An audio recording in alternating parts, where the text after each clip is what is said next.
bonheur, quel bonheur d'avoir été l'ami de Jésus. Quel bonheur d'avoir été l'ami de Jésus. Il conduira tous mes pas, voyage ici-bas. Quel bonheur d'avoir été l'ami. Oh, avec lui, mon temps toujours vivra. Avec lui, mon temps toujours vivra. Il conduira tous mes pas de mon voyage ici-bas. Avec lui, mon temps toujours vivra. Oh, quel bonheur d'avoir été l'ami Jésus. Quel bonheur d'avoir été l'ami Jésus. Conduira tous mes pas de mon voyage ici-bas. Quel bonheur d'avoir été l'ami. Je veux me réjouir dans le jeu de mon cœur.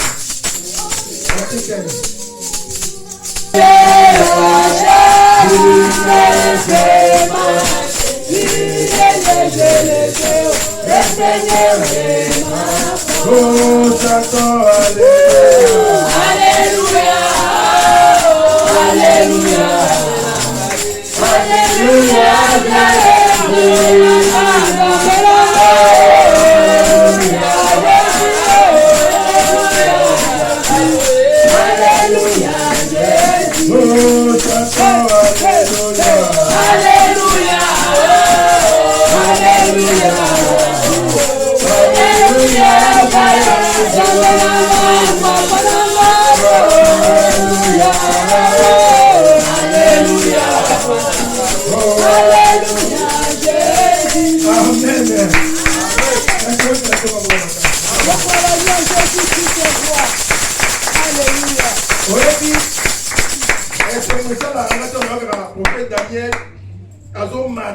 Amen. Ah, non. Amen. Ma deuxième, terrible. Ma jazz, ouais. Amen. Amen. Oui, na bosa na yeka on a yoki ka ilo mwe na bi azali. Bon Seigneur. Zamba zoloko. Amen. Bien-aimé, to yemba kana mitema. Amen. Parce que ko yemba to yemba basi ba te ya biso. To yoka na mate aya to yemba. Ezali pambo. Amen. Na suki ona pour lelo. Ko la pambo la biso to na nzambe. Voilà, pasteur Raphaël, tu es lié. Amen. Amen. Alors, nous allons commenter un peu au salaté, surtout que nous avons moi temps et belé. Oh, on a pas eu qu'on soit dit, nous avons temps, on a pas eu qu'on soit dit, on a gloire à jamais. Merci, oh Dieu, car tu l'as fait ce matin. Amen. Au nom puissant de Jésus. Nous te recommandons, oh Yahweh, la parole entre tes mains de gloire. La Bible déclare, au commencement était la parole, et la parole était avec Dieu, et la parole était Dieu. Amen.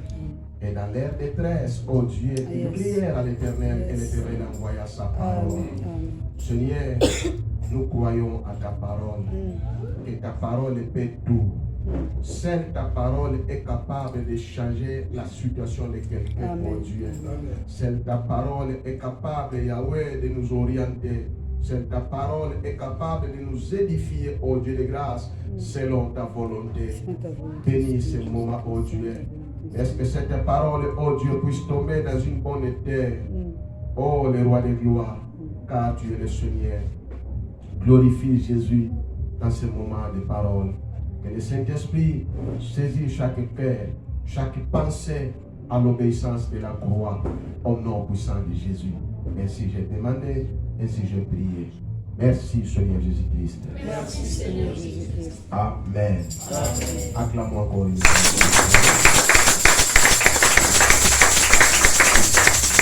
Amen. Amen. Ok, c'est un grand privilège pour moi d'être encore aussi parmi vous ce matin. Cet après-midi, c'est déjà après-midi, je suis habitué les matins.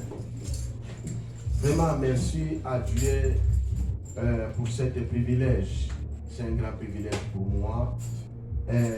Merci à l'homme de Dieu, Pasteur Lévi, un homme de bon cœur.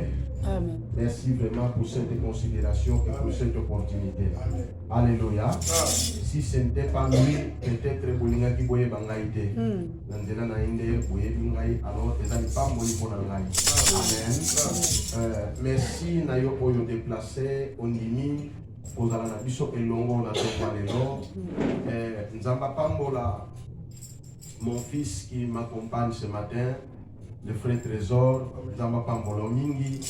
Merci pour le sacrifice. À Outi Moussika, c'est sacrifié qui nous voit et ça, honneur et considération. Amen. Ok. Nazana miniti mukie ya pour partager na biso liloba na Nzambe. Si on peut honorer la parole dans livre des Premières Chroniques, chapitre 4, verset 9 à 10. Nzambe mutazo loba, Nzambe mutazo s'adresser et pas ya libota na ye. Lorsque biso tozo prier, biso nde mutu tozo ko s'adresser et pas ya Nzambe. Mais lorsque moteya azoteya, eza Nzambe nde mutazo loba, Nzambe nde mutazo pesa réponse, Nzambe nde mutazo guérir, Nzambe nde mutazo opérer d'une manière ou d'une autre dans sa parole. Alléluia. Ne soyons pas seulement Christ oyo yo moté ya tei après asali appel manamba koleka ba prier pour na bango mais zala mo Christ oyo yo même au moment de la parole on dimina le Nzambe et miracle eza possible. Alléluia. Nzambe a travaillé d'une manière ou d'une autre. Notre Dieu, où nous prêchons un Dieu, oyo azana système, mon côté, oyo azana sens iniquité. Nous prêchons un Dieu qui a multisystème. Yes. Alléluia. Na gauche, na droite, azanzambe oyo sala. Yes. Na tombo, na pokwa, azanzambe oyo sala. Na moi, na butu, azanzambe oyo asalaka. Asalaka na moma oyo lingi, et pas ya mutu oyo lingi, lenge oyo alingeli. Ezana condition mon côté pour que Nzambe a opéré. Lorsque Nzambe a ligné opéré, a dépendant na condition T, a dépendant na volonté na ye moko. Et je crois que na tongo ya lelo, Nzambe a opéré indépendamment ya ba circonstances ka ba volonté na biso, Nzambe ko sala na lolenge na ye. Alléluia. Alléluia. Amen. L'invocation de Jabez. Bible azobete la biso lisolo ya ndeko oyo na kombo ya Jabez. Eloko esimbaka motema na nga na kati ya histoire oyo yo parce que Bible eza monene bien aimé mais malgré monene ya Bible eza kaka na deux versets oyo elobela histoire ya ndeko oyo yo. Okokuta mo nulle part à part que na kati ya bateste oyo yo. Eza na référence mon côté na kati ya Bible oyo okokuta lisusu histoire oyo en dehors ya des tests oyo yo Bible zo lobela. Mutu moko asali makamba minene makamba kokamwa mais kokamwa ke Bible azwi kaka deux versets pona kolobela histoire ya mutu. Bien aimé, ezo senga te mulongo ya ba verset pour que Nzambe asala. Nzambe pour que asala même si na virgule moko, même si na tâche moko, Nzambe za capable ya ko changer, ya ko transformer situation ya mutu moko. Alléluia. Alléluia.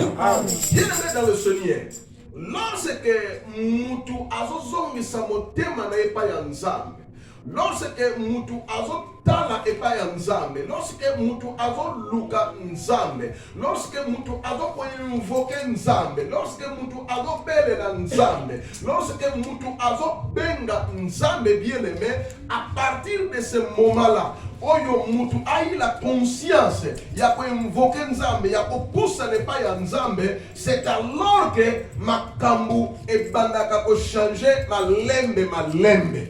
Il y a des choses où Nzambe a changé mbala moko. Du coup, en un clin d'œil a changé yango. Il y a des choses où Nzambe a salaka par un processus.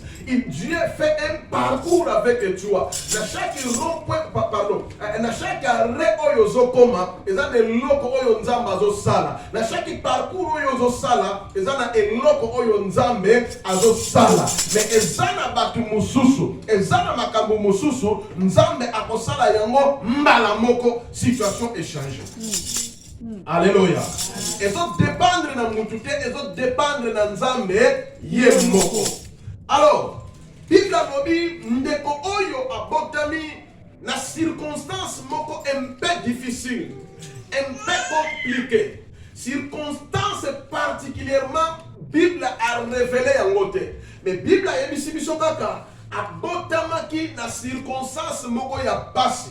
Cela veut dire maman na ye lorsque azobota ye, lorsque azui zemi na ye, alekisi na ba moment moko difficile, alekisi ba moment moko anormal, alekisi ba moment moko compliqué, ba moment moko oyo ezalaki désiré selon volonté na ye, ba moment moko un peu triste par rapport ya ndenge abotela bandeko na ye, ba moment moko amertume par rapport ya ndenge abotela bandeko na ye, ba mama oyo yo bazali awa bayebi déjà que mwana na mwana ayaka na lolenge na ye. Eza na bana mususu bariskaka meme amema vie ya mama, eza na bana mususu vie ya mama ekei ya tikali, batu lokola ba Benjamin mama akenda ye atikala. Eza na bana mususu ye na risque, mama na risque, peut-être une semaine après, 2 semaines après, nde mama ye kolamuka to ye aye kolamuka. Maintenant na kati ya ba difficulté wana, na kati ya pasi wana, nde mama ya Jabes aye kobota mwana. Et lorsque abotie na kati ya ba circonstances ya difficile, Bible lobi apesi ye kombo selon les circonstances oyo abotelaki. Alléluia. Alléluia. Dans les traditions anciennes, peut-être le long na 21e siècle nde makambo changé, to na 20e siècle nde makambo changé. Mais arrière, avant, ba kombo ezo pesa maka epa ya bana selon les circonstances. Alléluia. Selon la situation oyo mama aleki nango, selon la situation oyo mwana aye akutani nango, selon la circonstance oyo e survenir na kati ya mboka, na kati ya couple, to na kati ya famille, nde e permettre ba pesi mwana kombo wana. Alléluia. Nde mama oyo na kati ya famille oyo Jabes azalaki libanda te. Ayeba kiteka kozwa kombo wana. Mais du coup, a tombé victime, il y a kombo moko oyo ya kanate. Du coup, a tombé victime, il y a parcours moko oyo ya kanisa te. Yete mutu a proposa yango. Yete mutu a désira yango. Yete mutu a souhaitaki yango. Mais ba para na yende, ba tali circonstance, ba tali situation, ba lobi yo, kombo na yo, Jabes. Alléluia. Elingi koloba, basi. Elingi koloba kolela, elingi koloba mawa. Alléluia. Elingi koloba douleur ya la keloko esengote, affliction ezala keloko esengote, ezala kaya kolela, ezala kana mote eyaka na motema ya bololo, nde bapesi kombo ya mwana wana. Sikoyo Bible lobi boye, Bible continue koloba tangu ndeko akoli apusani, abandi kotala baninga na ye, abandi kotala ba collègue na ye, abandi kotala ba voisin na ye, abandi kotala bandeko oyo abotami na bango, abandi kotala kaka te, abandi ko observer situation ya vie na ye. Alléluia.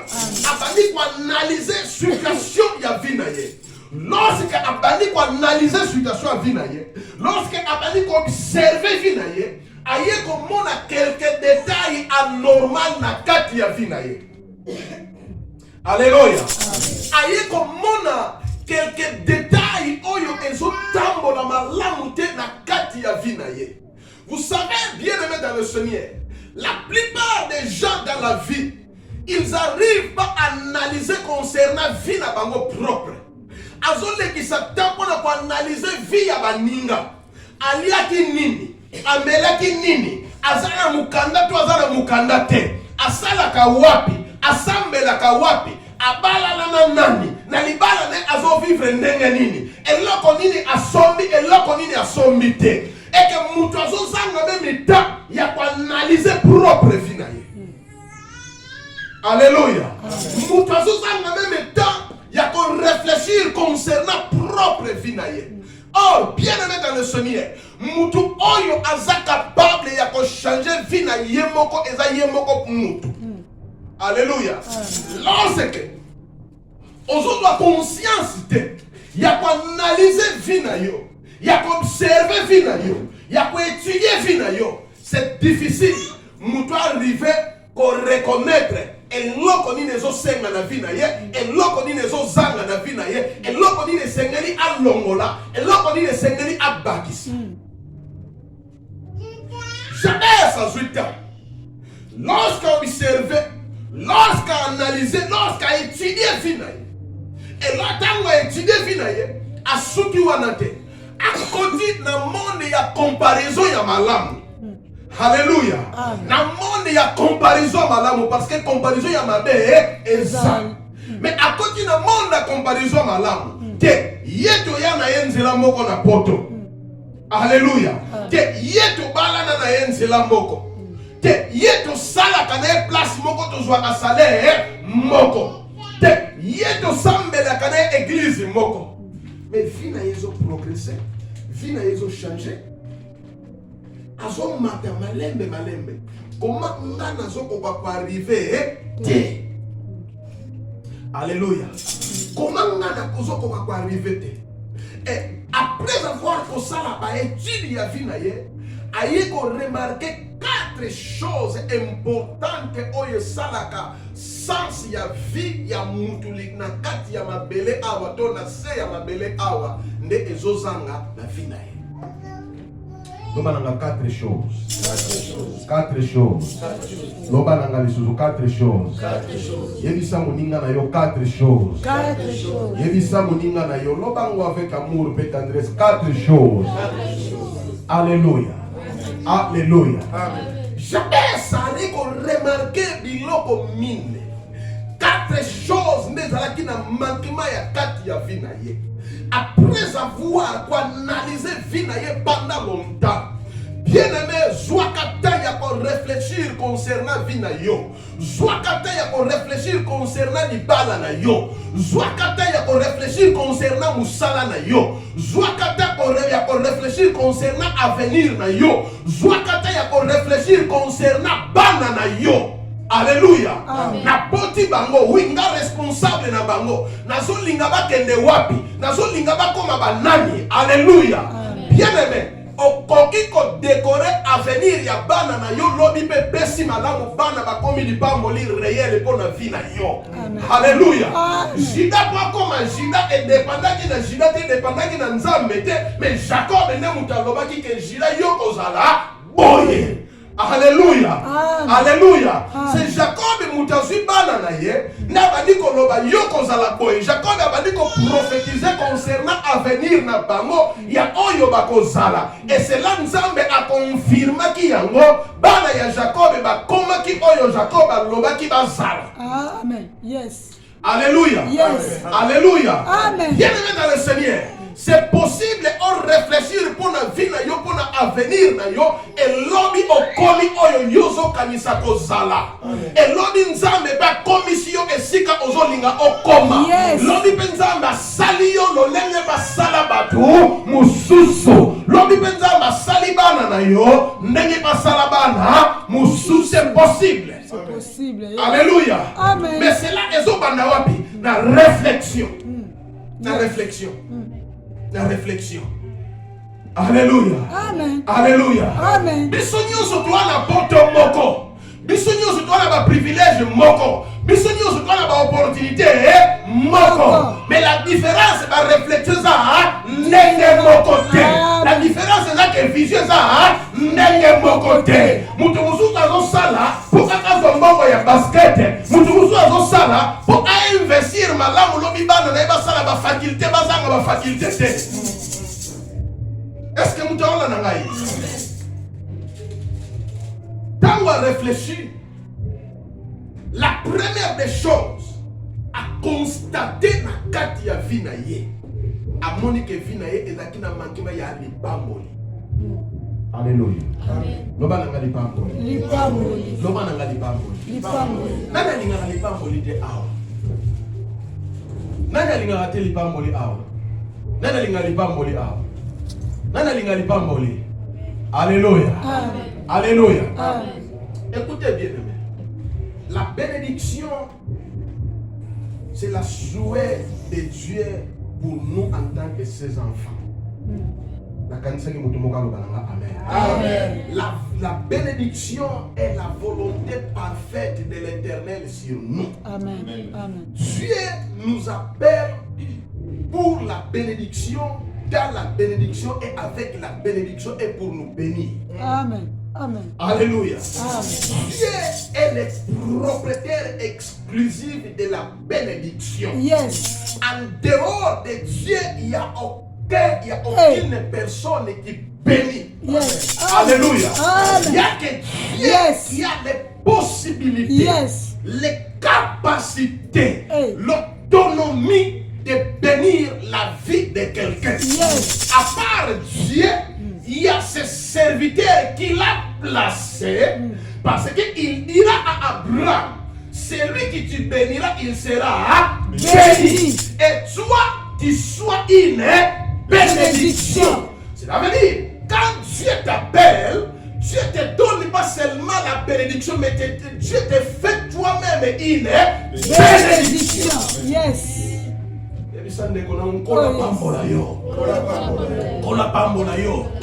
Zala lipamboli ponanga. Oh, lobango malamu. Lobango lisusu. Il y a des prédications où ils ont lipamboli, où ils ont ignoré lipamboli. Mais nina yebisa yo na pokwa ya lelo ke lipamboli eza volonté ya Nzambe. Eza posa ya Nzambe ke bana na eba pambola ma, bana na eba vivre na lipamboli, bana na eba kufa na lipamboli, e bilembo ya lipamboli etika na bilembo ya lipamboli e mona na bilembo ya lipamboli ezala partout. Yes. Nzambe ako décevoir rien eloko moko te. Nzambe ako manquer eloko moko te. Soki apamboli yo na toutes sortes ya mapamboli na kati ya mokili oyo. Yes. Nzambe ekozanga eloko moko te. Hey. Jamais de remarquer que lipamboli ezate. Et eloko ni na comprendre. Non, ngana koza la boite. Ngana za Israélite. Nzambe ya Israel aza nzambe oyo apambolaka. Lokola nana nzambe oyo apambolaka. Nakovanda bongo te sa lipamboli. J'aimerais à comprendre que lipamboli na ngai eko uta nano epa ya papa na ngate, epa ya mama na ngate, epa ya bandeko na ngate. Mais ezana source moko oyo ngana kokende. Ye oyo apambola ki bango, apambola pe ngai. Ye oyo akomisa ki bango, akomisa pe ngai. Yes. J'aimerais ça pousser les banza. Abi yawe, soki opambolingai. Alléluia. Soki opambolingai. Soki opambolingai. Soki opambolingai. Bien-aimé dans le Seigneur. Nzambe na biso oyo tozobondela azanzambe lipamboli azanzambe oyo apambolaka. Alléluia. Nzambe na biso azanzambe oyo alobotaka mutu na se atomboli pe avandisi. Nzambe na biso azamutu oyo yo alongolaka mutu na Egypte alekisi désert pour kamemaye na Kana.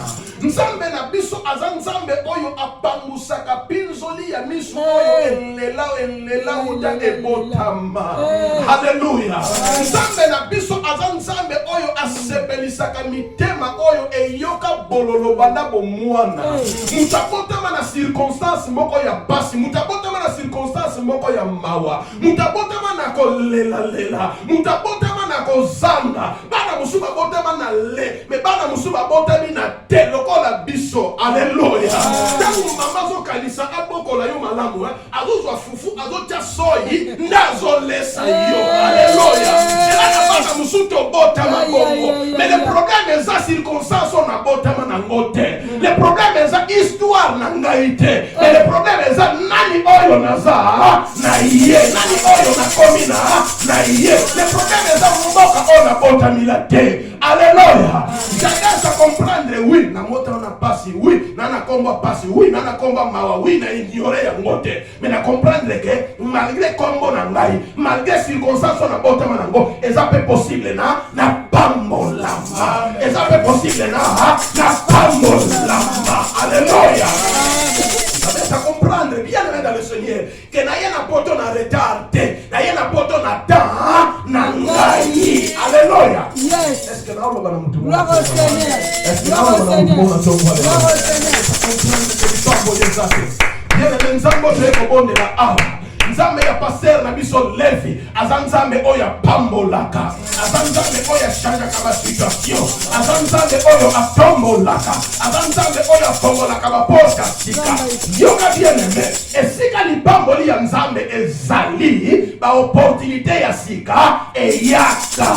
Esika li pamboli ya nzambe ezali ba ouverture ya sika eyaka. Esika li pamboli ya nzambe ezali ba connexion efungwa maka. Yes. Yes.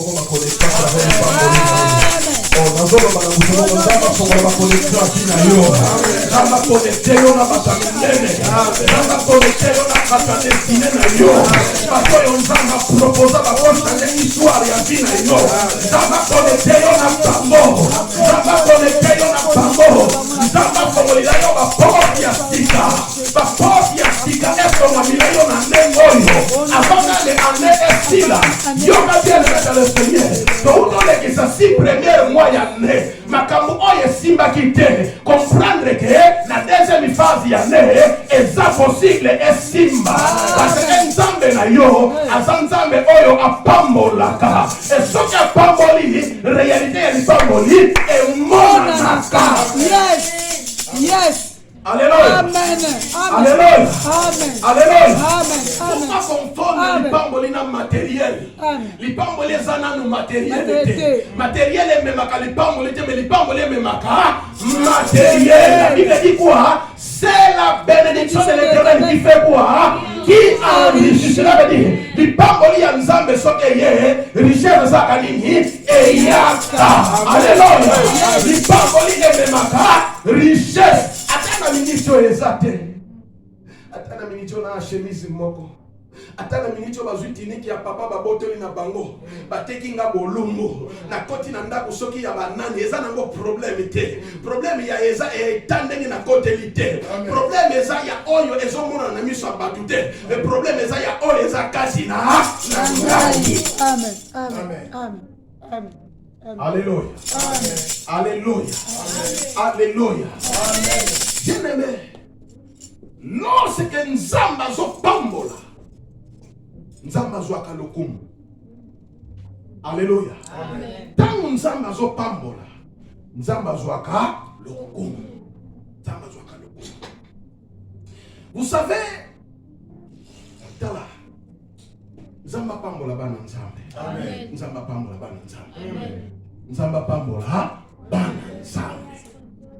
Alléluia. Amen. Nzamba pambola bana nzambe. Soki nzambe azo pambola kabana nzambe. Et que li pamboli ya nzambe ezo memaka matériel. Même façon na biso ya adorer et changeaka.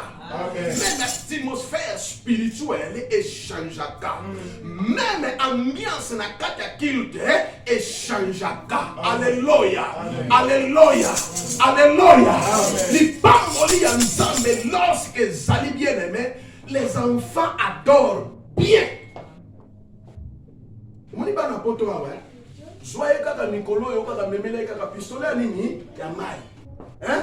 Mais les pistolets à maille. Ah, papa, tu es le meilleur papa du monde. Ah, papa, tu es ceci. Ah, maman, tu es formidable. Ah, non, maman. Alléluia. Amen. Pourquoi? Amen. Amen. Tant nzambe na biso abambola ka biso. Tokumbisaka Yesu koleka. Amen. Alléluia. Alléluia. Alléluia. Amen. Si omoni mutu nzamba bamboli akimi église, atiki kosalela nzambe, botala ye malamu, soki abongwana ki bien. Botala ye malamu, soki alingaka vraiment église bien. Botala ye malamu, soki. Parce que moi nzambe nyonso, lorsque nzamba bamboli, soki asalelaka nzambe aosalela Yesu koleka. Amen. Alléluia. Parce que moi nzambe nyonso, lorsque nzamba bamboli ye, soki abane koya église na likukuma banda koya lisusu koleka koma régulièrement. Parce que la bénédiction est même à biso na reconnaissance vers nzambe. Pour comprendre que nzambe muta komisinga yi, nzambe muta komisinga yi, awa. Yes. Alléluia. Ezana no courage na yote, ezana no kitoko na yote. Alléluia. Ezana no oyo zate, ezana no makasi no ya classe te. Ezana bato ebele bazana mbongo botanga na bango elongo ba resira te. Ezana bato ebele baki na mbongo bien aimé boluka na bango ba visa ba zwa te. Ezana bato ebele balaki kitoko koleka yo ba bala te ba bota te. Mais yo zwa bango ezana ngolu ya nzambe. Yes. Gloire au Seigneur. Gloire. Gloire. Alléluia. Yes. Alléluia. Amen. Il y a 4 biloko. Il y a 4. Il faut qu'on désire que nzambe apambola. Amen. Amen. Amen. Amen. Amen. Amen. Amen. Et que kota na yo ezalaka ya lipamboli kobima na yo ezalaka ya Yes. lipamboli. Yes. Olala no ezalaka ya Yes. lipamboli. Yes. Gloire au Seigneur. Alléluia. Alléluia.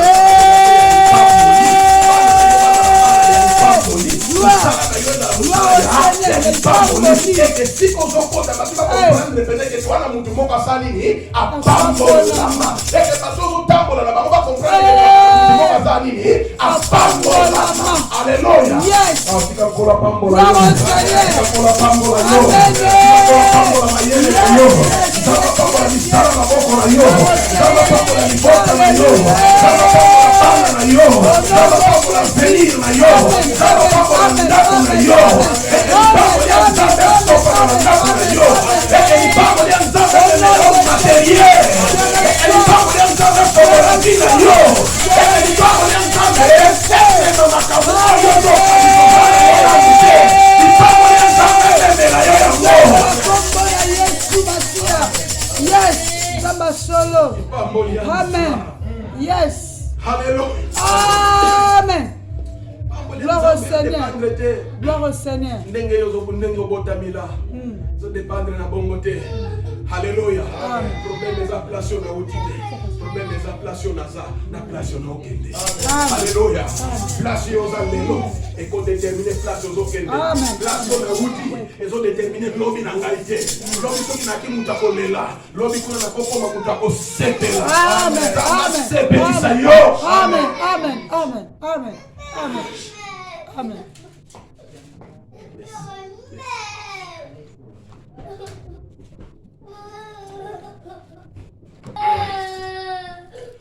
Soki on élargit espace na ngai.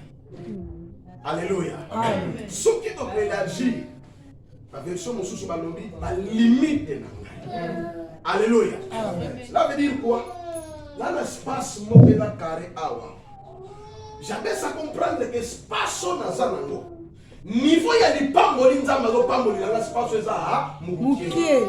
Alléluia. Alléluia. Donc, l'église comprendre que niveau ya lipamboli, niveau ya bandimi oyo nzamba zotinda awa. Ndenge nzambe akolisa musala oyo sale oyo ezala mukie. Alléluia. Merci quoi lobi? Pesanga space ya munene. Koleka space oyo na sana. Alléluia. Alléluia. La veut dire, j'avais à comprendre que vision ya lipamboli eza munene. eza makasi endroit oyo ekoka te. Alléluia. Donc pesana espace oyo ebalana na niveau oyo opambolanga. Na niveau oyo ozo pambolila ngai. Alléluia. Alléluia. Elingi koloba nini ba mama?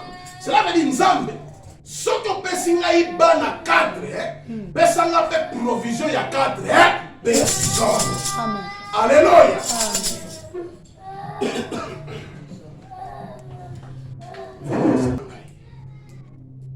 Nazwa espace moko approprié.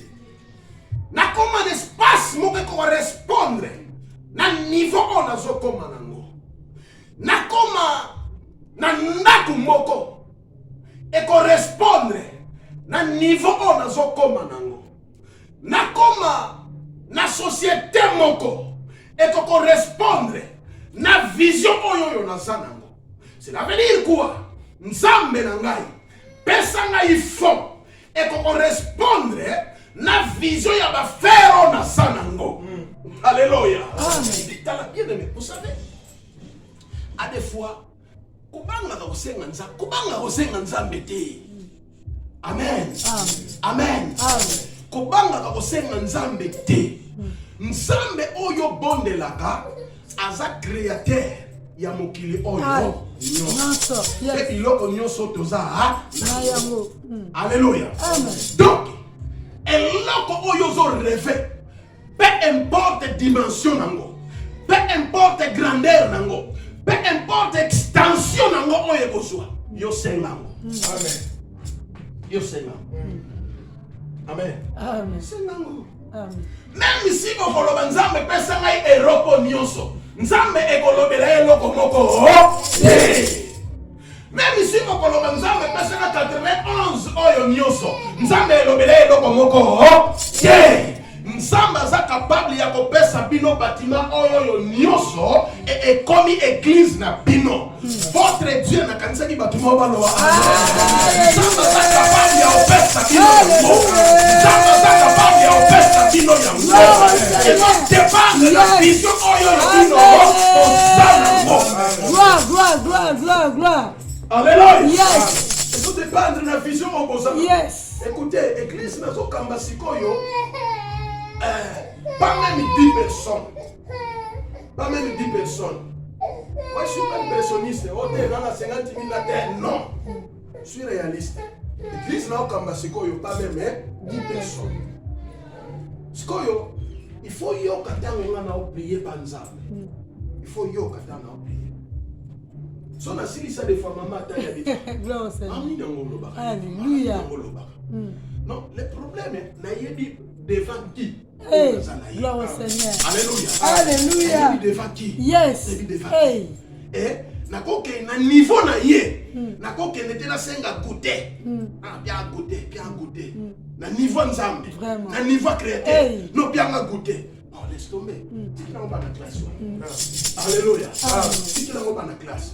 Là veut dire jamais ça comprendre que grandeur ya Nzambe nanga aza capable ya élargir l'espace nanga par rapport à l'ipamboli oyo apesi ngai. Alléluia. Bien-aimé dans le Seigneur. Ezana biloko ebele ezozanga na bavie na biso parce que tozo comprendre grandeur ya Nzambe tozo salela te. Parce que tozo comprendre dimension ya puissance ya Nzambe tozo salela te. Nzambe e empêcher yene loko moko te. Soki bato mokili apesi bango États-Unis d'Amérique. Soki bato mokili apesi bango Schengen, apesi bango Union européenne. Soki mutu lokola Putin, tala etani nyonso wana Nzambe apesa ye. Putin empaye. Nzambe apesa ye etani wana nyonso. Imagine-toi, biso oyo toza bana na ebe basali na ye. Imagine. Amen. Amen. C'est possible, Nzambe apesa yo. C'est possible, Nzambe apesa yo. Amen. C'est possible. Donc dimension ya lipamboli na yo eza ya mukanda Nzambe kwa mpeshe eloko moko te apesa yo. Nzambe kwa mpeshe eloko moko te apesa yo. Nzambe kwa mpeshe eloko moko te apesa yo. Alléluia. Alléluia.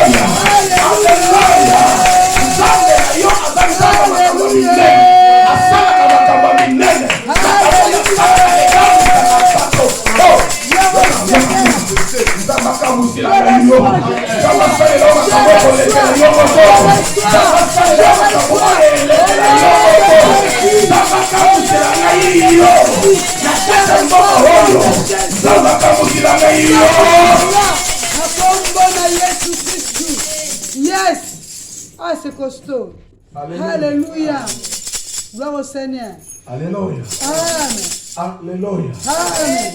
Alléluia. Amen. Depuis Angola, nous avons Nzambe. Gloire. Dans nous Nzambe lokwana, otalinga na maboko boye, eloko ezate. Abanda wapi osuka? Wapi. Et voyez mes bien-aimés, de temps en temps, oyonga nazo senga eloko wana. Il fallait que namaraka ba vers en avance ya eloko wana. Mais na osani.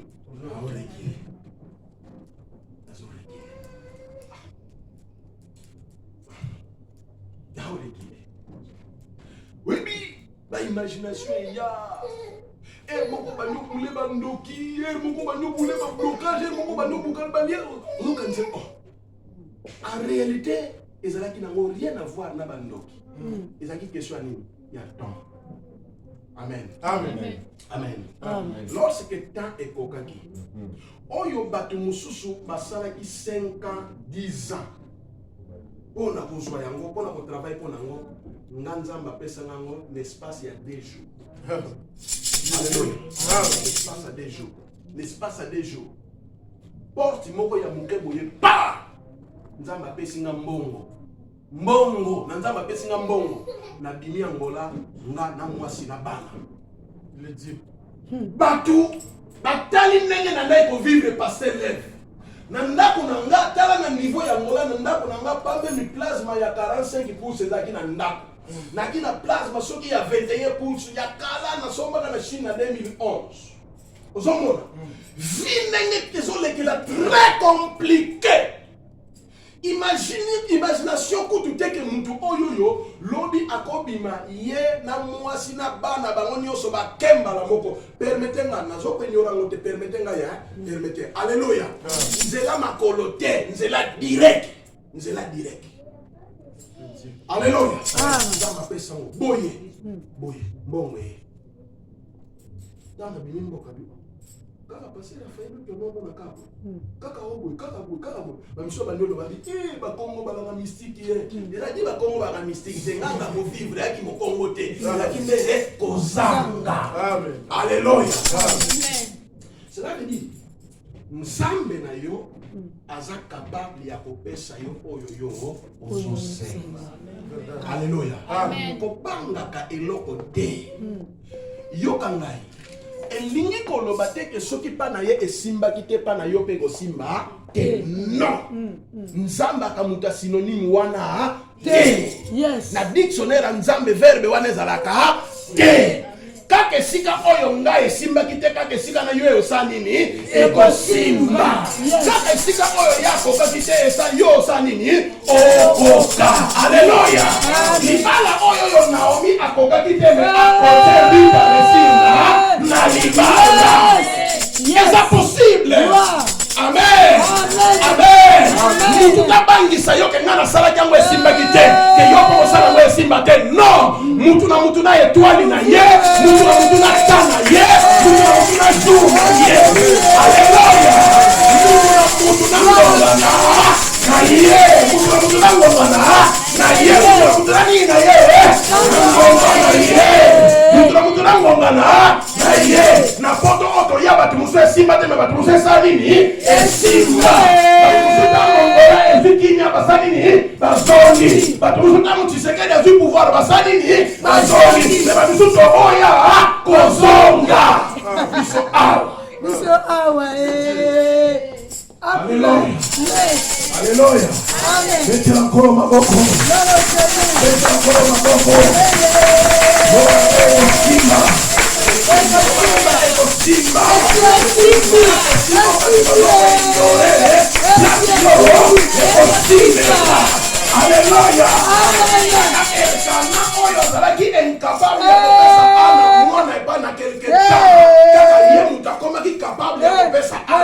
Samuel. Ouais. Simbi. Yes.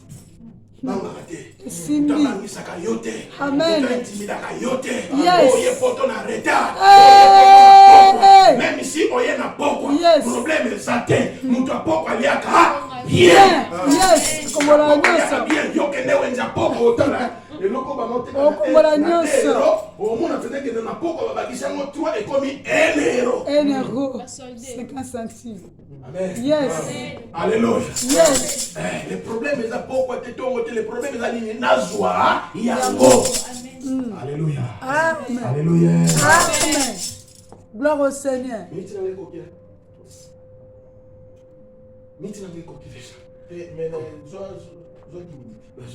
Merci beaucoup. Gloire au Seigneur.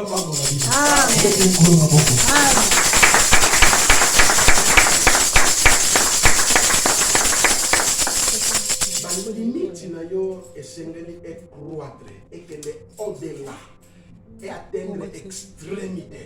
Ton Dieu est capable de le faire. Ton Dieu est capable de le donner. Il est le Dieu créateur. Alléluia. La troisième des choses que Jabez a remarqué qu'il manquait, c'est la main de l'Éternel. La main de l'Éternel. La main de l'Éternel. La main de l'Éternel. La main de l'Éternel. Bien-aimé dans le Seigneur. Okozala na yo na nyonso. Okozwa na yo nyonso na kati ya mokili oyo. So ozangi loboko ya Nzambe.